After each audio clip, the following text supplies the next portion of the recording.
یہ مذہب جس کے آپ ماننے والے ہیں مذہب حق ہے نا، ایک ایسا معیار بناؤ کہ تمہاری اولادیں کبھی گمراہ نہ ہو۔ دیکھیے آج تک ہم اپنے بچوں کو نہیں کہتے کہ فلاں کی محفل میں جانا ہے، فلاں کی محفل میں نہیں جانا۔ شیعوں نے کبھی اپنے بچوں کو منع نہیں کیا کہ بھائی بریلویوں کی محفل میں نہ جاؤ، اہل حدیث کی محفلوں میں نہ جاؤ، وہابیوں کی محفلوں میں نہ جاؤ، کیونکہ ہمیں کوئی خوف نہیں ہے۔ آپ نے اپنے بچے کو معیار دیا علی بن ابی طالب والا، آپ نے اپنے بچے کو بولا کہ تیرا امام کون ہے؟ علی بن ابی طالب ہے۔ اب ہمیں یقین ہے یہ کہیں بھی جائے اسے کوئی ایسا رول ماڈل کوئی دے نہیں سکتا جو علی سے بہتر ہو۔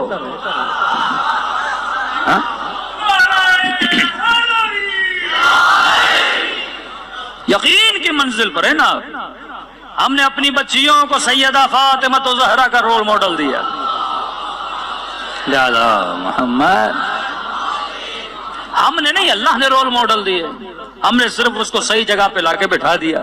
لیکن آپ کا مخالف کتنا پریشان ہے، جھوٹ پہ جھوٹ، پروپیگنڈا پہ پروپیگنڈا، ان کی مجلسوں میں نہ جانا بدعت ہے، ان کا نیاز نہ کھانا، خدا نہ خاصہ پتہ نہیں یہ لوگ کیا ملاتے ہیں، اور یہاں تک بول دیا شیعہ جادوگر ہیں کہ ایک بار بندہ گیا تو پھر واپس نہیں آتا۔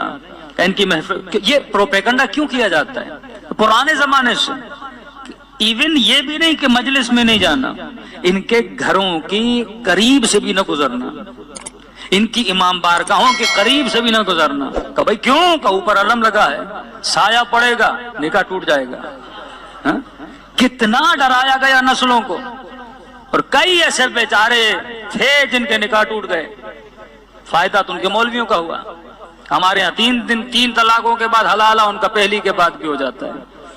یعنی دین فروش ملا صرف پروپیگنڈے کے لیے اپنی نسلوں کو تباہ و برباد کیا، لوگوں کے ایمان، ان کے ناموس، ان کی غیرت کو مٹی میں ملا دیا، صرف یہ کہ تم علم کے نیچے سے گزرے ہو، بھئی کس آیت کے مطابق، کس حدیث کے مطابق کسی کا نکاح ٹوٹتا ہے۔ لیکن یہ خوف تھا کہ اگر یہ مکتب اہل بیت کے قریب گئے، اور یہاں جو سنت ہمیں رسول ہے اور اہل رسول نے سکھائی ہے کہ بھائی جہاں مجلس ہو وہاں پہ نظر و نیاز بھی ہو۔